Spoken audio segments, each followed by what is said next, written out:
ఆ! ఆ వ్రతాన్ని ఆచరించిన the great king of Mauryas ఎవరు? సల్లేఖన వ్రతాన్ని అవలంబించినటువంటి the great king of Mauryan empire. Chandragupta మౌర్యుడు సార్. తెలుసు నాకు తెలుసా. చంద్రగుప్త మౌర్యుడు మౌర్య సామ్రాజ్యాన్ని ఎప్పుడు స్థాపించాడో చెప్పగలరా? It is also an important date about Mauryas. అంటే సందర్భం వచ్చింది కాబట్టి అడిగాను. మౌర్య సామ్రాజ్యాన్ని ఎప్పుడు స్థాపించాడు? When did he establish the Mauryan empire? క్రీస్తు పూర్వం 324 సార్. Okay, okay. అంటే సమ్ బుక్స్‌లో అంటే 321 కూడా ఉన్న సందర్భాలు ఉన్నాయి. So, don't confuse with these 2 dates. క్రీస్తు పూర్వం 321 or 324. There is some confusion. దాని గురించి మీరేం ప్రత్యేకించి ఏదో ఒకటే ఇస్తాడు. ఎప్పుడైనా సరే మీ కాంపిటేటివ్ ఎగ్జామ్‌లో ఎయిదర్ 321 ఆర్ 324 2 ఉండవు. ఓకే. మౌర్య చంద్రగుప్తుడు ఆహ్, సింహాసనాన్ని త్యజించి అంటే సింహాసనాన్ని వదిలిపెట్టేసి కుమారుడికిచ్చి కుమారుడు ఎవరు? ఎవరికి సింహాసనాన్ని ఇచ్చేస్తాడు? Who was the son of Chandragupta Maurya? బింబిసారుడు సార్. బిందుసారుడు. Very good. బిందుసారుడు, నాట్ బింబిసారుడు. బింబిసారుడు అంటే హరియంక వంశం. హరియంక వంశ స్థాపకుడు బింబిసారుడు. బింబి, ఇక్కడ బిందు. ఓకే. ఆ హరియంక వంశ స్థాపకుడైన బింబిసారుడు కుమారుడే అజాతశత్రువు. అజాతశత్రువు ఆ, మగధ రాజ్యాన్ని విస్తరించడంలో ముఖ్య పాత్ర పోషిస్తాడు అజాతశత్రువు. ఇతడు కాశీ కోసల కాశీ కోసల రాజ్యాలను ఆక్రమిస్తాడు. తర్వాత వజ్జి అని అదొక రిపబ్లిక్. వజ్జి వజ్జి గణరాజ్యం అది. ఆ గణరాజ్యాన్ని ఓడించడానికి చాలా తాపత్రయపడతాడు. కానీ అది మోస్ట్ పవర్ఫుల్ కంట్రీ. కానీ అక్కడ వీడి తాలూకా అంటే అజాతశత్రువు తన సొంత మనిషిని వాళ్ళ కొలువులో చేరేటట్టు, ఇప్పుడు సినిమాల్లో చూస్తుంటాం కదా, ఎదుటి వ్యక్తిని వీళ్ళని దెబ్బతీయడానికి లేదా ప్రత్యర్థిని దెబ్బతీయడానికి వీళ్ళ మనుషుల్ని అక్కడ నియమిస్తూ ఉంటారు సీక్రెట్ ఏజెంట్స్గా. ఆ టైపులో అజాతశత్రువు తన సీక్రెట్ ఏజెంట్ని వాళ్ళ కొలువులో ఉద్యోగంలో చేర్పించి వాళ్ళలో వాళ్ళ మధ్య చీలికలు తెప్పించి, అంటే ఈ వజ్జీ గణరాజ్యాలు అంటే అవన్నీ కాన్ఫెడరేసీ, కొన్ని రాజ్యాలు కలిపి ఒక రాజ్యంగా కాన్ఫెడరేసీ ఆఫ్ వజ్జీ అంటారు. ఆ వజ్జీ రాజ్యమే ఓడించడానికి, దాన్ని ఆక్రమించడానికి అజాతశత్రు గొప్ప ప్లాన్ చేసి వాళ్ళలో వాళ్ళ చీలికలు తీసుకొచ్చి తన ఈ సీక్రెట్ ఏజెంట్ని పెట్టి వజ్జీ రాజ్యాన్ని కూడా ఆక్రమిస్తాడు. తర్వాత గౌతమ బుద్ధుడి ఆ, ఒక వనంలో గౌతమ బుద్ధుడు బస చేసి ఉంటే గౌతమ బుద్ధుడిని కలుస్తాడు. ఇతడు యాక్చువల్గా పితృహంతకుడు అంటారు. అంటే తండ్రిని చంపి రాజ్యానికి వచ్చాడు అజాతశత్రువు. Most adamant nature, aggressive policy in foreign, అదే aggressive in foreign policy. Foreign పాలసీలో విదేశాంగ విధానాల్లో అగ్రెసివ్గా ఉంటాడు. ఆ సొంత మామను కూడా చూడకుండా మామ రాజ్యాన్ని కూడా ఆక్రమిస్తాడు, కాశీ కోసల. ఆ తర్వాత వజ్జీ రాజ్యాన్ని ఈ విధంగా ఓడిస్తాడు. వాళ్ళ మధ్య ఉన్నటువంటి ఆ, అదే ఆ గ్రూప్ ఆఫ్ కాన్ఫెడరసీలో చీలికలు తెప్పించి వాళ్ళ గొడవలు పెట్టి మరి వాళ్ళని బలహీనపరిచి ఆక్రమించుకుంటాడు వజ్జీ రాజ్యాన్ని అజాతశత్రువు. తర్వాత అజాతశత్రువు రెండు కొత్త రకమైనటువంటి ఆయుధాలని ఇంట్రడ్యూస్ చేస్తాడు వార్ఫేర్లో. ఆ యుద్ధ భూమిలో రెండు కొత్త రకమైనటువంటి ఏంటంటే అవి, ఇప్పుడు మనం బాహుబలి సినిమా మీరు అందరూ చూసే ఉంటారు కదా, అందులో పెద్ద పెద్ద బండరాయిల టైప్ని ఇసిరేస్తుంటుంది. ఆ బండరాయిని ఇసిరేసేది ఆ రథముసలం అని అజాతశత్రువే అప్పట్లో పెట్టాడు. పెద్ద పెద్ద బండరాలను శత్రు సైన్యం మీదకి విసిరేయడం. ఆ తర్వాత అదేది రథానికి కత్తులు కత్తుల టైప్లో ఒక చక్రం పెట్టి శత్రు సైన్యం మీద చెండాడడానికి అదొకటి. అది కూడా బాహుబలిలోని ఇందులో ఇది చూసే హిస్టారికల్గానే చూసి అందులో పెట్టడం జరిగింది అది.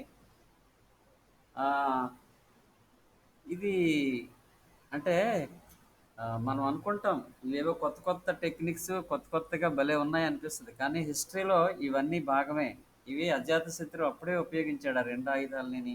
బాహుబలి సినిమాలో హీరో విలన్ ఇద్దరు వాడిన ఈ రెండు రకాల టెక్నిక్స్ కూడా, these two techniques are introduced by Ajatashatru. ఎప్పుడో క్రీస్తు క్రీస్తు పూర్వమే దీన్ని ప్రవేశపెట్టడం జరిగింది. ఓకే. అయితే అజాతశత్రువు గురించి మనం ఇంకా చెప్పుకోవాల్సింది ఒక విషయం ఏంటంటే, ఇతడు రాజగృహం నుంచి పాటలీపుత్రానికి రాజధాని మార్చడానికి ప్రయత్నిస్తాడు. అంటే అప్పుడు హర్యంక వంశం తాలూకా మొదటి రాజధాని ఏంటంటే రాజగృహం.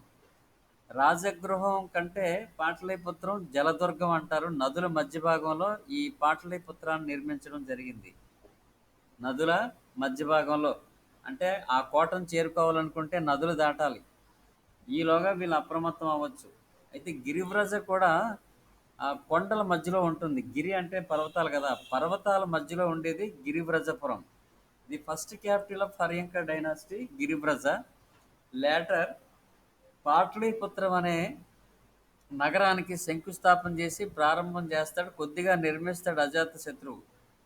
పాటలీపుత్ర గ్రామాన్ని నిర్మించాడని, లేదా పాటలీపుత్రం అనే నూతన రాజధాని నిర్మాణానికి పునాది వేశాడని అజాతశత్రువు అంటారు. కానీ అజాతశత్రువు తర్వాత వచ్చినటువంటి అజాతశత్రువు తర్వాత ఉదయనుడు అనే రాజు పాటలీపుత్రాన్ని పూర్తిగా, అదే పాటలీపుత్ర ఆ రాజధానిని కంప్లీట్గా నిర్మాణం పూర్తి చేసి రాజధానిని గిరివ్రజ నుంచి పాటలీపుత్రానికి మార్చినట్టుగా తెలుస్తుంది. కానీ actually the foundation was laid by Ajatashatru for the capital of Magadha kingdom. Magadha రాజ్యమే కదా అన్ని రాజ్యాల్లోకి పవర్ఫుల్. ఆ మగధ రాజ్యానికి మొదటి క్యాపిటల్ గిరివ్రజపురం, తర్వాతది పాటలీపుత్రం. రాసుకోండి. మొదటి రాజధాని గిరివ్రజపురం, తర్వాత పాటలీపుత్రం. దీనికి ఫౌండేషన్ వేసిన వాడు అజాతశత్రువు.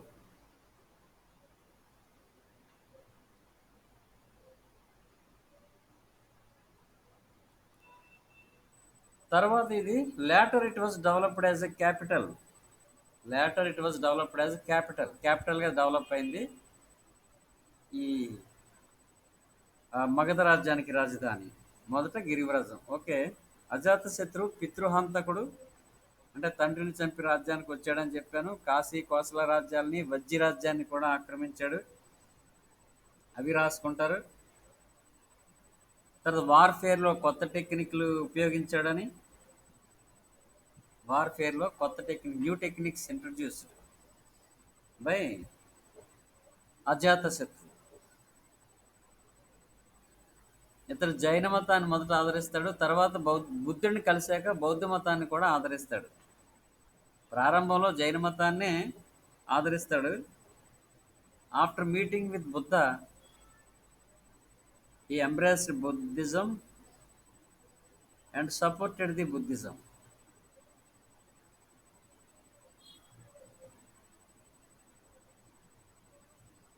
Okay. So these are the main points about Ajatasatru. Haryanka వంశం గుర్తొచ్చి అజాతశత్రువు గురించి ఇన్ కేస్ బై మిస్టేక్ అడగడానికి ఛాన్సెస్ ఉంటే అజాతశత్రువు ఒకటే అడుగుతారు. సో అజాతశత్రువు గురించి minimum you have to know, అంటే మినిమం నాలెడ్జ్ అబౌట్ అజాతశత్రువు, ఇది చాలు. So next coming to the point, బౌద్ధ మతం. So another question I want to pose you. ఇంకో క్వశ్చన్ ఏమిటంటే, భద్రబాహుడు ఎవరు? What book he wrote? భద్రబాహుడు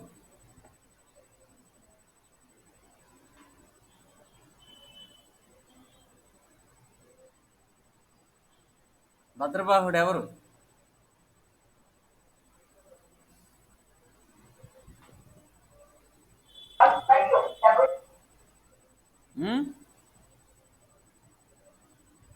భద్రబాహుడు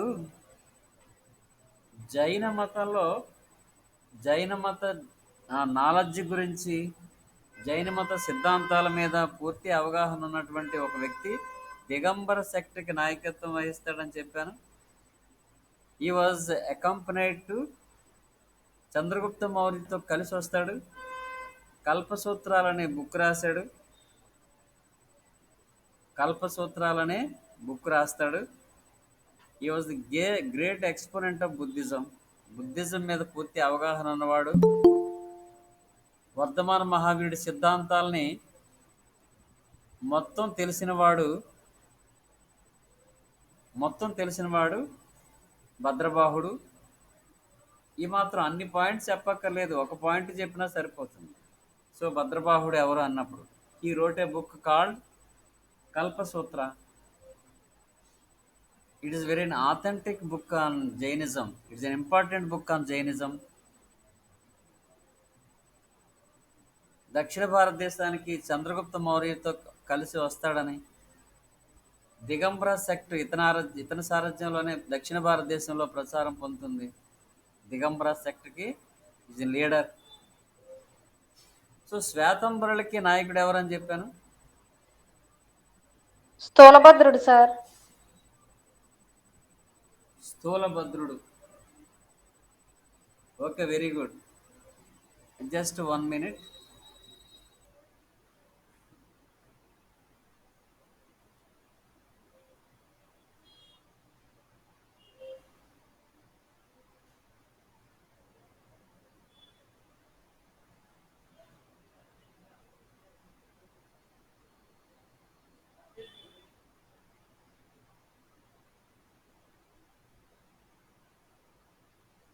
okay, స్థూలభద్రుడు శ్వేతంబరులకి నాయకుడు. మగధలోనే ఉండిపోతాడు. ఉత్తర భారతదేశంలో ఎక్కువగా జైనులందరూ కూడా శ్వేతంబరులు, దక్షిణ భారతదేశంలో జైన మతస్థులందరూ కూడా దిగంబరులు. Okay okay. హేమచంద్రుడు, ఇతను మర్చిపోకూడదు. హేమచంద్రుడు ఏ బుక్ రాశాడు? పరశిష్ట పర్వం సార్. పరిశిష్ట పర్వం చాలా ఇంపార్టెంట్ బుక్ ఇది. జైన మతం మీద, జైన మతం గురించి కూలంకషంగా అద్భుతంగా రాసిన బుక్ ఇది. పరిశిష్ట పర్వం రిటన్ బై హేమచంద్రుడు. Okay, next point. వర్ధమాన మహావీరుడు ఏంటి ఐదవ సూత్రంగా ఏంటి యాడ్ చేశాడు? బ్రహ్మచర్యం పాటించాలి సార్. బ్రహ్మచర్యాన్ని యాడ్ చేయడం అనేది జరిగింది మోక్ష మార్గానికి. గ్రేటెస్ట్, నాట్ గ్రేటెస్ట్, ఏంటది, అట్మోస్ట్ ఇంపార్టెన్స్ దేనికి ఇస్తారు జైన మతస్థులు? ఈ పంచమహావ్రతాల్లో ఒక పాయింట్కి ఎక్కువగా ప్రాధాన్యత ఇవ్వడం జరిగింది. అహింస సార్.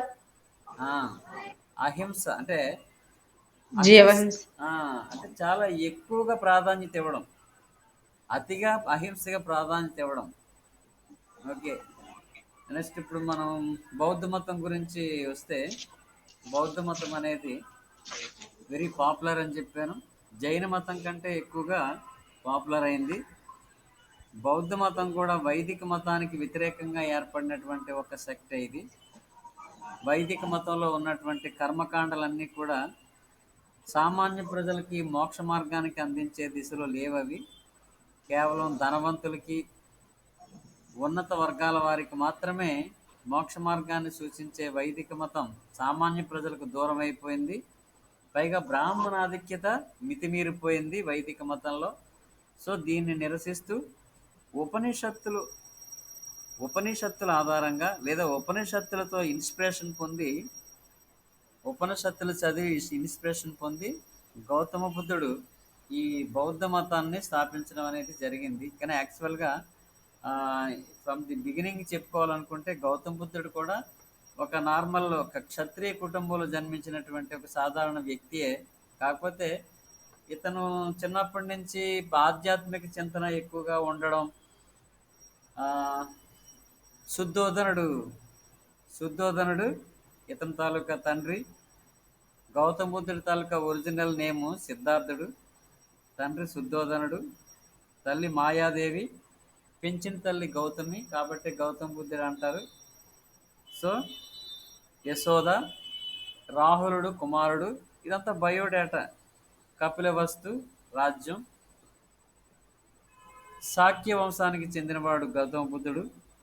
శాక్య వంశం శాక్య వంశం, రాజ్యం కపిలవస్తు, తండ్రి శుద్ధోదనుడు, తల్లి మాయాదేవి, భార్య యశోద, కొడుకు రాహులుడు. ఇది biodata of Gautama Buddha. If you don't know, right down some of this points.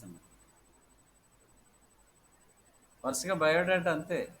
రాజ్యం, ఏ రాజ్యం? కపిలవస్తు, తండ్రి శుద్ధోదనుడు, తల్లి మాయాదేవి, పెంచిన తల్లి గౌతమి రాస్తుంటారు. ఓకే. భార్య యశోద, కొడుకు రాహులుడు.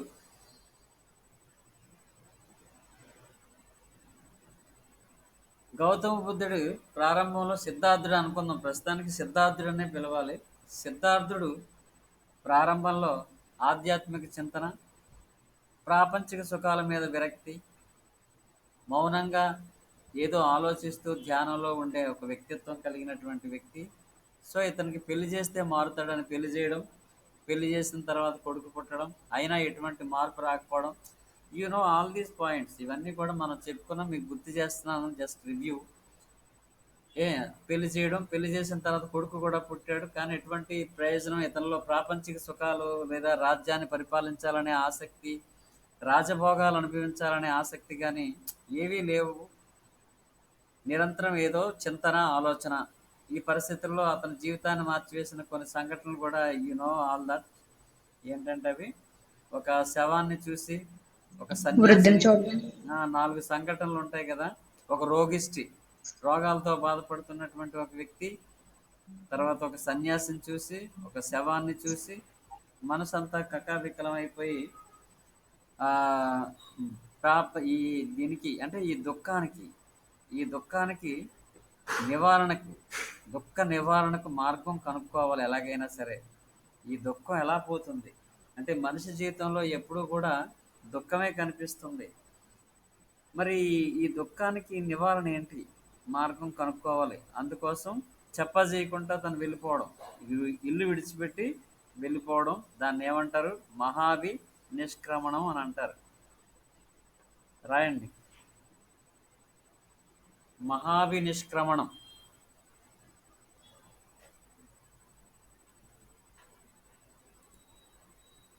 జ్ఞానోదయం కలుగుతుంది. జ్ఞానోదయం పొందినటువంటి సిద్ధార్థుడు బుద్ధుడు అవుతాడు. జ్ఞానోదయం పొందినటువంటి సిద్ధార్థుడు బుద్ధుడు అవుతాడు. ఎక్కడ? బుద్ధగయలో, బోధి వృక్షం కింద. బుద్ధగయలో బోధి వృక్షం కింద. ఎన్లైటన్మెంట్ అంటారు ఇంగ్లీష్లో. ఎన్లైటన్మెంట్, జ్ఞానోదయం కలగడం.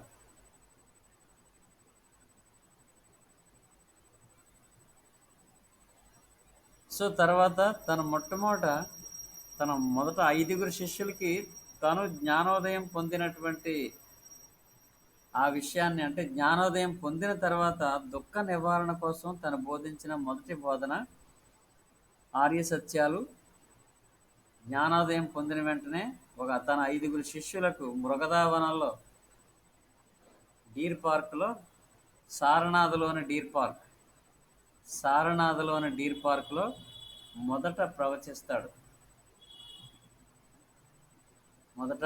ప్రవచించడం జరిగింది. డీర్ పార్క్లో, సారనాథ్లో.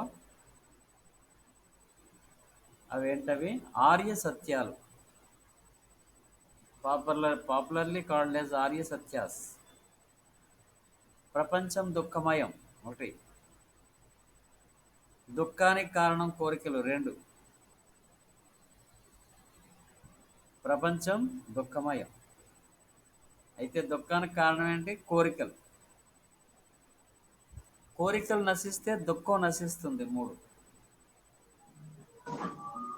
కోరికలు నశిస్తే దుఃఖం నశిస్తుంది ఆటోమేటిక్గా. 1 ప్రపంచం దుఃఖమయం, దుఃఖానికి కారణం కోరికలు.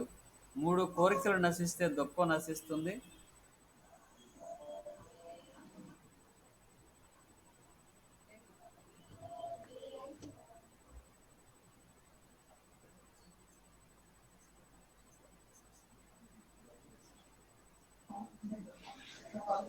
నాలుగు, దానికి మార్గం అష్టాంగ మార్గం. దానికి మార్గం అష్టాంగ మార్గం.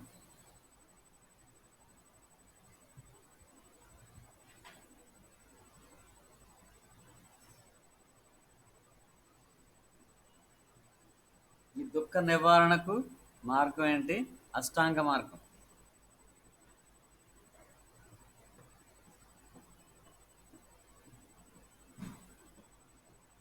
ఇవి 4 ఆర్య సత్యాలు, మోస్ట్ ఫేమస్. అన్ని లాజికల్గా లింకప్ అయి ఉంటాయి ఇవి. అంటే దేనికి అది విడివిడిగా కాకుండా ఒకదానికొకటి లింకప్ అయి ఉంటాయి. చూడండి, గమనించండి. ఈ అబ్జర్వ్ ది 4 పాయింట్స్ ఒకదానికొకటి లింకప్ అయి ఉంటాయి. ప్రపంచం దుఃఖమయం. ఓకే, మీకు ఆల్ యు నో, మీరు మామూలుగా ఆనందంగా కనిపిస్తుంటుంది కానీ నిజానికి ఏ క్షణం ఎలాగుంటుందో తెలియదు. ఎప్పుడు ఏదో దుఃఖం వెంటాడుతూనే ఉంటుంది. ఆనందం అనేది తాత్కాలికంగా కనిపిస్తూ ఉంటుంది. సో దుఃఖమయం ప్రపంచం అంతా కూడా. అయితే వెంటనే దానికి లాజికల్గా దుఃఖానికి కారణం కోరికలు అన్నాడు. ఆ దుఃఖం గురించి చెప్పిన వెంటనే అయితే దానికి కారణం ఏంటంటే కోరికలు. విపరీతమైన కోరికల వల్లనే దుఃఖం వస్తూ ఉంటుంది. అవి తీరేది ఎలాగా, వాటిని ఎలా తీర్చుకోవాలి, తీరకపోతే బాధ. అది ఒకటి తీరితే ఇంకోటి. మీకు ఎకనామిక్స్లో చెప్తారు కదా, మనిషి మనిషి తాలూకు మస్తిష్కం కోరికల పుట్ట. ఒక కోరిక తీరితే ఒక కోరిక పుడుతూనే ఉంటుంది. కోరికల అనంతం అని మైక్రో ఎకనామిక్స్లో ఉంటుంది. కోరికల అనంతం. ఓకే, దుఃఖానికి కారణం కోరికలు. కోరికలు నశిస్తే దుఃఖం నశిస్తుంది. మరి దానికి ఎలాగా అంటే అదే అష్టాంగ మార్గం. దానికి మార్గం ఉంది, అదే అష్టాంగ మార్గం అని. అద్భుతంగా వెరీ లాజికల్గా ఉంటాయి 4 పాయింట్లు కూడా ఎప్పుడూను. సో అష్టాంగ మార్గం కూడా మీకు తెలిసింది, ఇంతకుముందు చెప్పింది. మళ్ళీ ఒకసారి గుర్తు చేస్తాను. అష్టాంగ మార్గం 8 మార్గాలు. సరైన జ్ఞానం, సరైన నడవడిక, సరైన ఆలోచన, సరైన మెడిటేషన్, సరైన క్రియ, ఇలా 8 ఉంటాయి. 8 అష్టాంగ మార్గం. అవన్నీ సరిగా ఉండాలంటాడు. అన్నీ సరైన దృష్టి, మనం చూసే దృష్టి కూడా సరైనదై ఉండాలి. ఆలోచన సరైనది ఉండాలి. దాన్ని అమలు చేయడం సరిగా అమలు చేయాలి. జ్ఞానం సరైనదై ఉండాలి. ఇలాగ అన్నీ కూడా సరైన క్రియని, ఇవన్నీ అష్టాంగ మార్గంలో మోక్ష మార్గానికి ఇవన్నీ మూలం.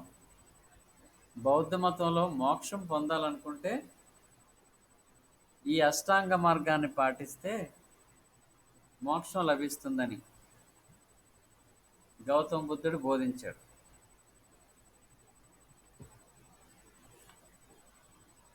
అయితే గౌతమ బుద్ధుడు జ్ఞానోదయం పొందిన తర్వాత మొట్టమొదటిసారి బోధించినవి.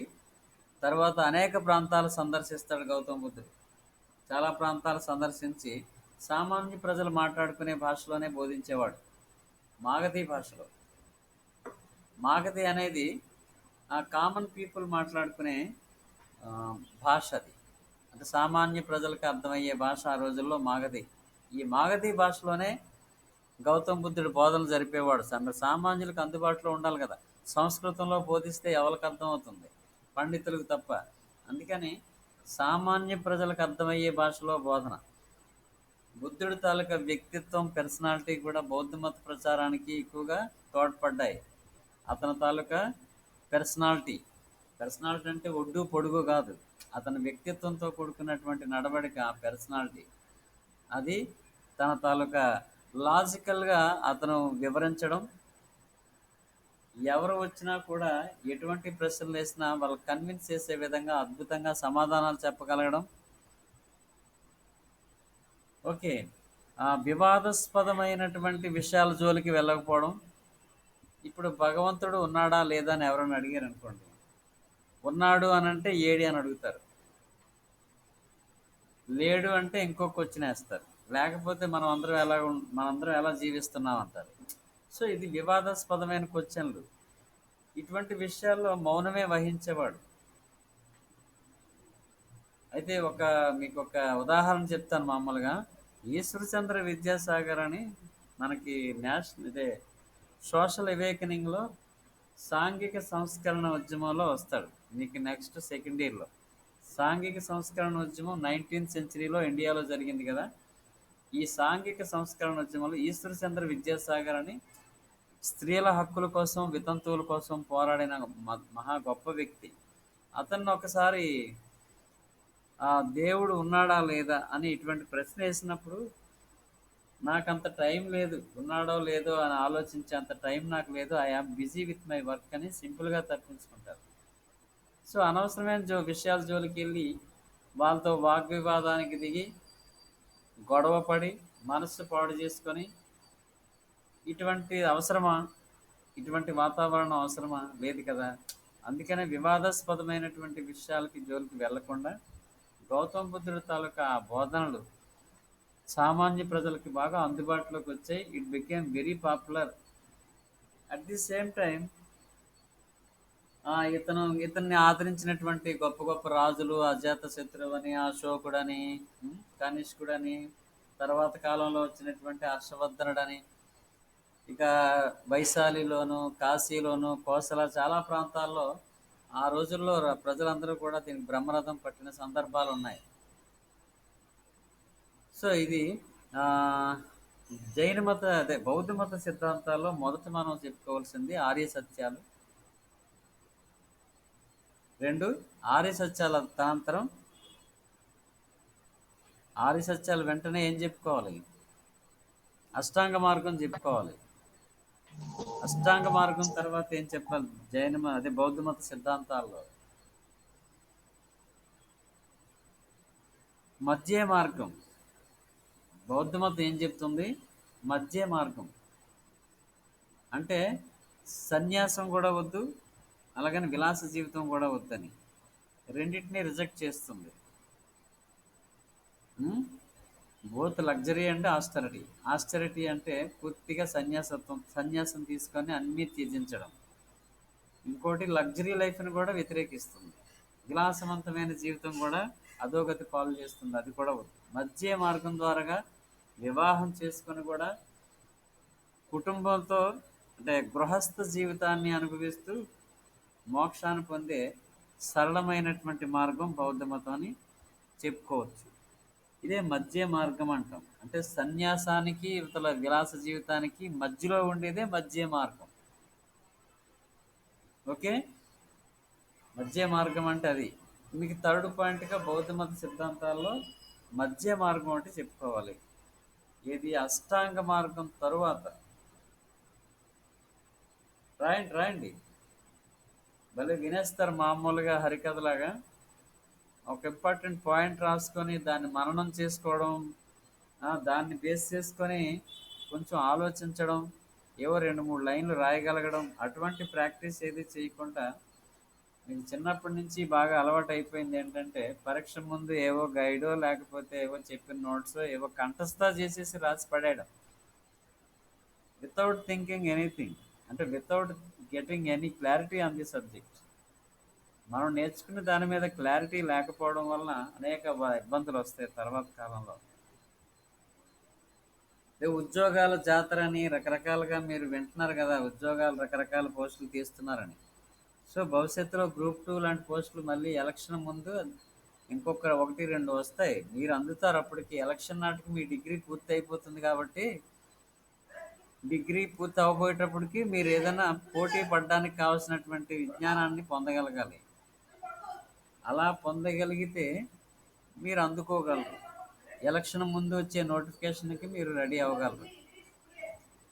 ఏదో ఒక ఉద్యోగం చాలా రకాలు ఉన్నాయి కదా.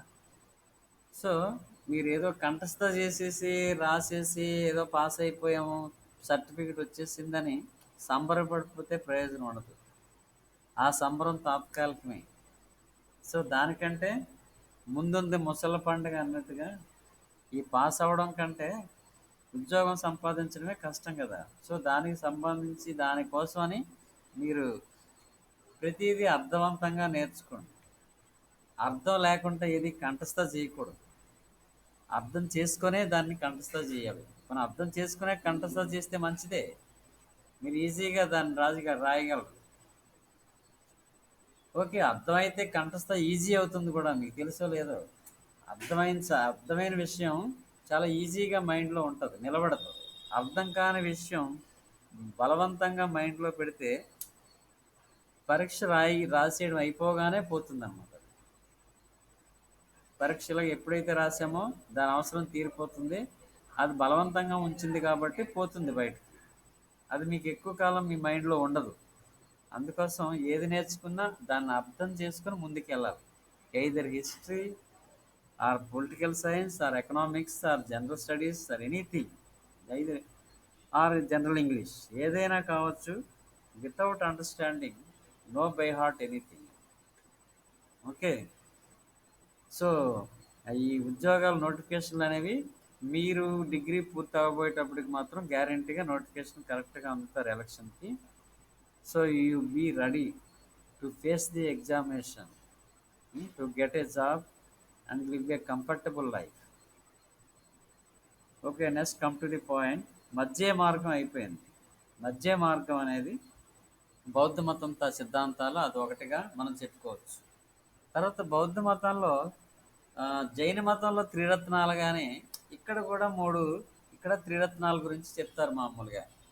ఏంటంటే అవి త్రిపీటకాలు సార్. ఆ, త్రిపీఠకాలు కాదు.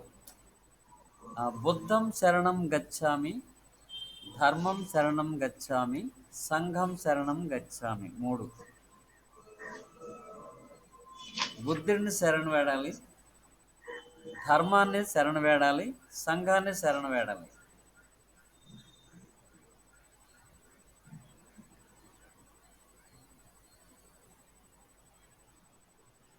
ధర్మం, బుద్ధుడు బోధించినటువంటి ధర్మాన్ని ఆచరించాలి. సంఘంలో చేరాలి, బౌద్ధ మత సంఘంలో బుద్ధుడిని మనసులో నిలుపుకోవాలి. అది బుద్ధం శరణం, ధర్మం శరణం, సంఘం శరణం.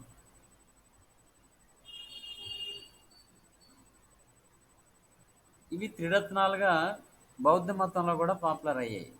అవి రాయండి.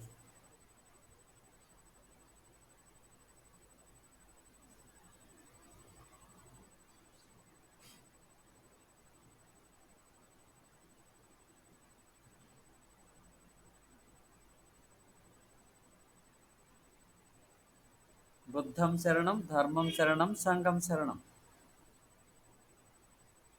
ఇందాక నువ్వన్న త్రిపీఠకాలు అనేవి లిటరేచర్, బౌద్ధ మతంలో ఉన్నటువంటి సాహిత్యం అది. ఇవి బౌద్ధ మతంలో త్రిరత్నాలుగా చెప్పుకుంటాం.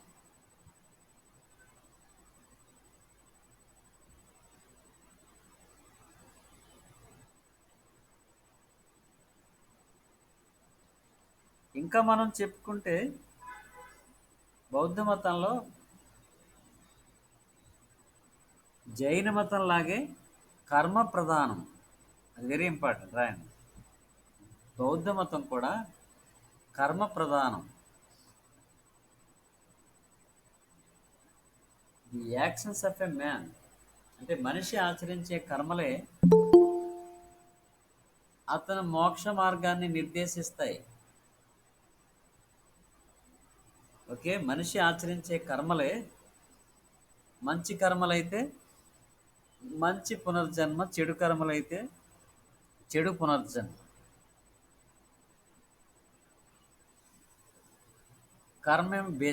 కర్మే బేస్, ఆధారం. కర్మ ఆధారంగానే సిద్ధాంతం అంతా కూడా బోధించబడింది.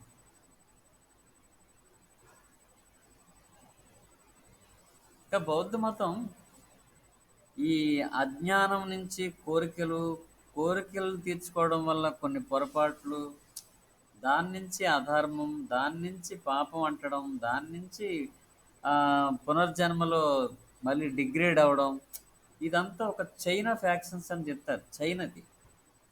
అజ్ఞానం నుంచే కోరికలు పుడతాయని, ఈ కోరికలు తీర్చుకోవడం కోసమే మనం తప్పులు చేస్తామని, ఆ తప్పులే మనకి పాపాలుగా మనిషికి మోక్షానికి దూరం చేస్తాయని, పునర్జన్మలో ఇంప్రూవ్మెంట్ ఉండదని, ఇది చైన్ ఆఫ్ యాక్షన్స్. దీన్ని ప్రత్సముత్పాద సిద్ధాంతం అని బౌద్ధ మతంలో ఒక సిద్ధాంతం, ప్రత్సముత్పాద సిద్ధాంతం. ఇది ఏ మతానికి చెందిందని అడుగుతారు. ప్రత్సముత్పాద సిద్ధాంతం, ప్రత్సముత్పాద సిద్ధాంతం.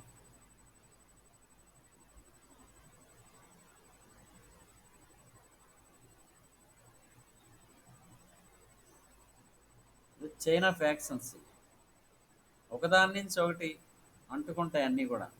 సో ఫలితంగా ఇన్ ద ఎండ్ మోక్షానికి దూరం అవడం చివరికి. సో అటువంటి పరిస్థితి లేకుండా మనిషి ఈ అష్టాంగ మార్గానికి బద్ధుడై ఉండాలి.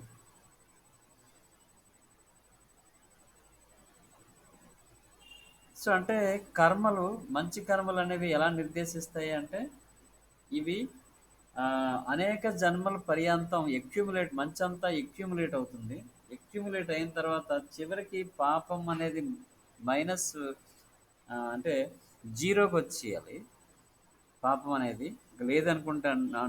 అదే కంప్లీట్గా ఒక్కొక్క జన్మలో చెడు తక్కువ మంచి ఎక్కువ, చెడు తక్కువ మంచి ఎక్కువ, అలా అలా అలా అలా అన్ని జన్మలు ఎత్తి ఎత్తి ఆ జన్మల అనంతరం పూర్తిగా ఈ పాప పంకలం నుంచి దూరం అయిపోయిన రోజు మోక్షాన్ని పొందుతాడని చెప్పడం జరిగింది. అయితే బుద్ధుడు ఆ స్థితికి రావడానికి 500 జన్మలు ఎత్తినట్టుగా, అంటే బుద్ధుడయ్యాడు అనుకున్నాం కదా మనం. ఎక్కడ బోధి వృక్షం, అదే పుట్టిన తర్వాత బోధి వృక్షం కింద జ్ఞానోదయం, చివరికి మోక్షాన్ని పొందడం. ఈ జన్మ ఏదైతే ఉందో బుద్ధుడిది, ఈ జన్మకు ముందు 500 జన్మలు ఎత్తినట్టుగా జాతక కథల్లో చెప్పబడింది. అది రాయండి. జాతక కథలు దేని గురించి తెలియజేస్తాయి? అదొక క్వశ్చన్, ఇంపార్టెంట్ క్వశ్చన్. జాతక కథలు దేని గురించి తెలియజేస్తాయి అంటే నోట్ చేయండి.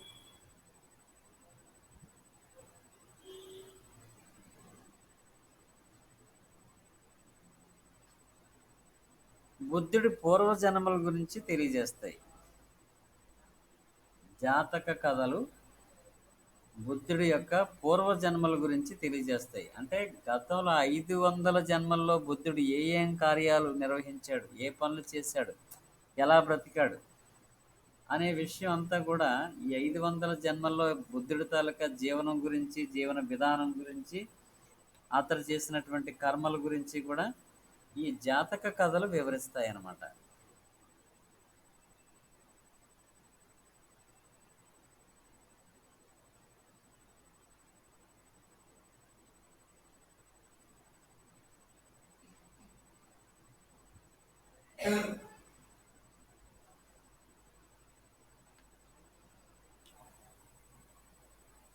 ఓకే, రాశారా? జాతక కథలు బుద్ధుడి పూర్వజన్మల గురించి తెలియజేస్తాయి. ఆ పాయింట్ రాసుకుంటే చాలు. మీకు మిగతా దాని లింకప్గా దానికి గుర్తొస్తే 500 జన్మలు ఎత్తినట్టుగా బుద్ధుడు గతంలో, ఈ 500 జన్మల్లో అతను మూటగట్టుకున్న లేదా కూడగట్టుకున్న సంపాదించుకున్నటువంటి మంచి కర్మల తాలూకా పుణ్యం అతనికి మోక్షాన్ని కలుగజేసింది. That is the meaning. గత 5 జన్మల్లో తను సంపాదించుకున్నటువంటి మంచి కర్మల ఫలితంగా వచ్చిన పుణ్యం అనేది అతనికి మోక్షాన్ని చూపించింది.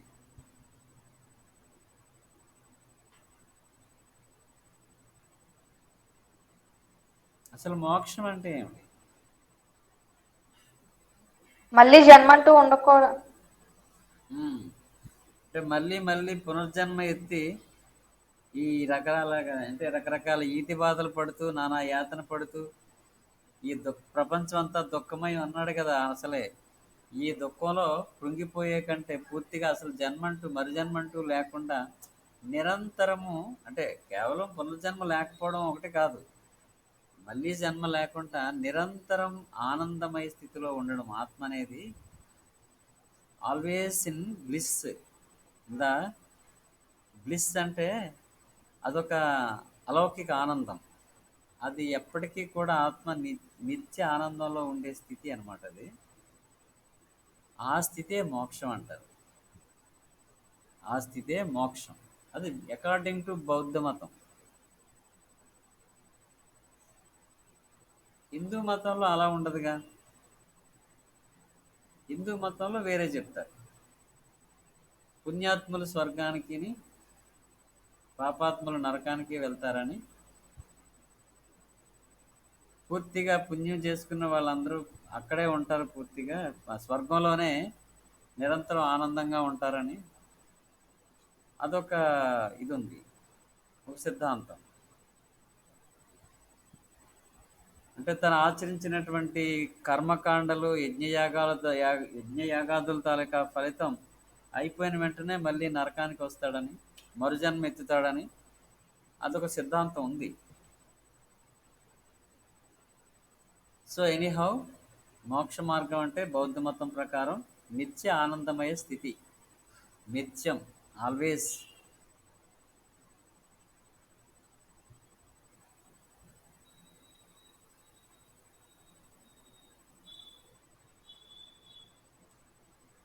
ఓకే, గౌతమ బుద్ధుడు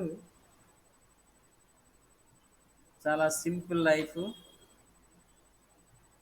great personality, pleasant face, convincing words, అంటే ఎదుటి వ్యక్తి నమ్మేటట్టుగా నమ్మించగలిగే శక్తి, కన్విన్సింగ్ వర్డ్స్.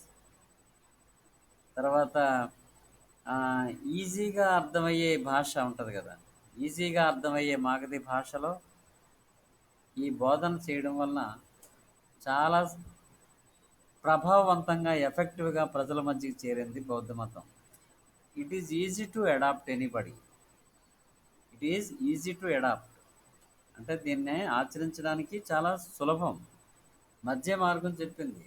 ఇప్పుడు జైన మతం అనుకోండి, మీరు అంత అహింసను పాటించాలి, దిగంబరత్వం అంటారు, సన్యాసం తీసుకోవాలి, సల్లేఖన వ్రతం చేయాలి, ఇవన్నీ చేస్తే కానీ మోక్షం రాదు.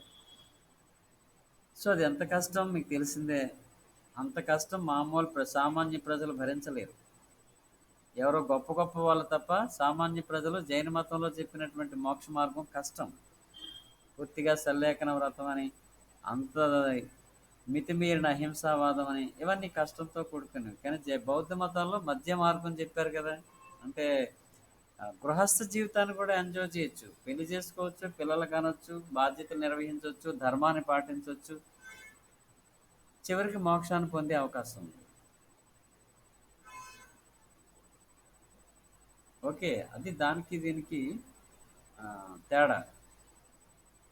అంతేకాకుండా మరి అంత అహింసావాదం లేదు కాబట్టే రాజులు ఎక్కువగా బౌద్ధ మతాన్ని స్వీకరించారు. అయితే ఇక్కడ ఒక విషయం గమనించాలి. అయితే అహింస గురించి బౌద్ధ మతం చెప్పలేదా? అంటే మితిమీరిన అహింస లేదు, కానీ అహింసని పాటించాలని బౌద్ధ మతం చెప్పింది.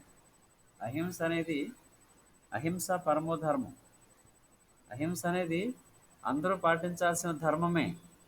అహింసను పాటిస్తేనే మోక్షం వస్తుందని కూడా చెప్తారు. కాకపోతే అంత మితిమీరిన అహింస గురించి ప్రస్తావన లేదు. ఓకే, అంటే అప్పటికి జంతు బలులు ఎక్కువగా అయిపోవడం, ఆవుల తాలూకా సంపద అనేది తరిగిపోవడం, దీని నుంచి ఆ యజ్ఞయాగాదుల్లో అనవసరంగా గోవుల్ని చంపేస్తున్నారు, బలులు ఇచ్చేస్తున్నారని, ఈ గో సంపద నాశనం అయిపోకుండా ఉండడం కోసం అహింసని పాటించాలని చెప్పి బౌద్ధ మతం క్లియర్గా బోధిస్తుంది. దీన్ని ఎక్కువ మంది ఆదరిస్తారు. అంటే యజ్ఞయాగాదుల్లో ఈ జంతు బలుల్ని సామాన్య ప్రజలందరూ కూడా తిరస్కరించారు. గో సంపదను కాపాడిన క్రెడిట్ బౌద్ధ మతానికైనా చెప్తారు. మరి ఇక్కడ హిందూ మతంలో ఎప్పుడు అహింస గురించి ఉండదు. హిందూ మతంలో అహింస గురించి బోధించినట్టుగా ఎక్కడ ఎక్కువగా కనపడదు. హిందూ మతంలో అన్ని యుద్ధాలు కనిపిస్తాయి ఎక్కువగా. రామాయణంలో ఒక యుద్ధం, కురుక్షేత్రంలో యుద్ధాలు ఎక్కువ ఉంటాయి. ఓకే, జైన మతం, బౌద్ధ మతం అహింసను బోధించాయి.